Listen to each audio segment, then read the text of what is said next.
Tá gravando, Palito, vai. Olha só o tamanho do tucunaré que eu peguei, cara. Eu fiquei mais ou menos uma meia hora batendo o braço, mas eu acho que agora na câmera aqui.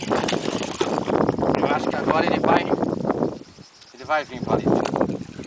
Só erguer. Tem que pegar na linha para não quebrar a vara. Para não falar que é história de pescador.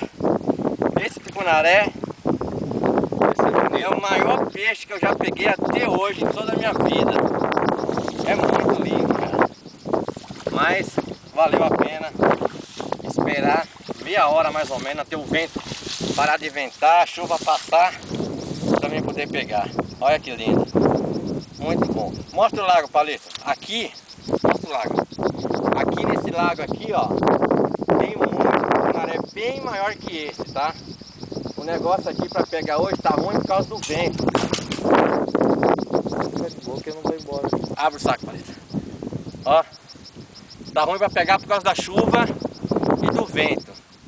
Mas se parar de garoar um pouquinho e esse vento dar uma acalmada, nossa, o Palito falou que cada invertida que você dá com esse peixinho aí é um que você pega. Dentro de meia hora você pega aqui 8, 10 tucunaré desse. Dentro de meia hora.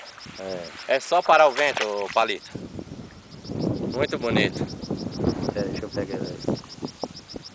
Tá bom, Aí tá bom, onde senão desliga? vai acabar. Aí você dá um clique aí. Aqui? Não, Onde não, eu aqui vou? no outro. Dá um clique. É.